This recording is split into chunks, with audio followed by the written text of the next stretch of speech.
Bueno, espero que les haya gustado esa pequeña intro que hemos hecho. Creo que un poco pone el tono de lo que va a ser el vídeo. Como pueden ver a mis espaldas tenemos dos Toyota Celica, GT4 los dos. Que digan lo que digan, es el Toyota más exitoso en lo que ha sido el tema de competición. Ni Supras ni nada de ese estilo.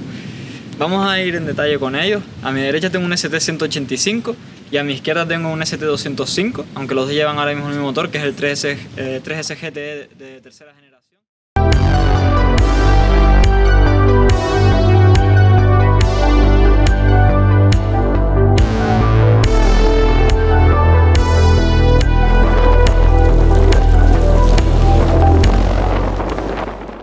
Bueno, empezamos con la versión más antigua de los dos, que es el ST185.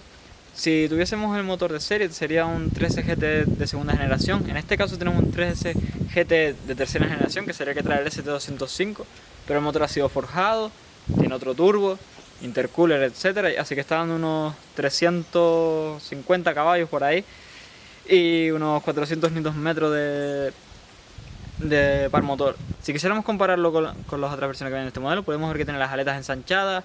Si venimos al capó, que es una de las grandes diferencias que se encuentra por ejemplo con la versión 2000 GTI de este modelo, vemos que tenemos dos aberturas. Esta es para enfriar la distribución y esta para permitir salir el calor del motor, digamos. De hecho, si pasas la mano. Luego tendríamos para mover los 1512 kilos que pesa el coche, tenemos suspensión Tein y los frenos delanteros son de 6 pistones Tarox.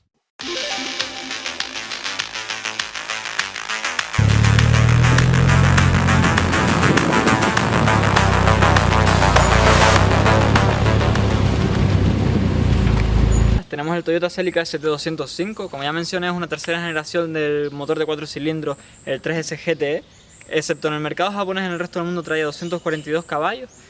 Y aquí es donde viene lo interesante, porque hay que pensar que este coche fue creado ya con la intención de meterlo en rally, de ganar rally. De hecho, el capó es aligerado. Toyota pensó que la suspensión McPherson no era suficientemente buena, así que creó la Superstrat, que es una mezcla entre la McPherson y la Multilink. Tenemos ABS de 4 vías, un turbo CT20B de doble entrada. Aparte de todos estos cambios respecto a las demás generaciones, en común tienen que traen water cooler, pero este tiene algunos cambios. Por ejemplo, el turbo tiene válvula de descarga, tiene escape HKS. Bueno, hablando de turbo, creo que no se puede hablar del ST205 sin hablar de la única temporada de rallies que corrió oficialmente con Toyota. El caso es que la gente dirá que es trampa, o algunos dicen que era un dispositivo altamente avanzado que no llegaron a coger según de qué parte esté. Básicamente se trata de un restrictor que habían puesto en ese año porque los coches estaban acercando cada vez más a los del grupo B, lo que consideraban peligroso, y Toyota puso un restrictor en el turbo que cuando estaba parado restringía la entrada de aire reduciendo los caballos, pero luego en movimiento abría y volvías a tener la potencia completa del vehículo. En este en particular el turbo ha sido cambiado, ahora tenemos un Turbo Technic, un S148, además de lo que ya mencioné, la línea de escape, etc. Eso es todo lo que respecta a los Celicas. Espero que les haya gustado el vídeo. Nos vemos en el siguiente. Tenemos ABS de 4 vías. El turbo es de doble entrada. Lo corto, lo pongo por encima.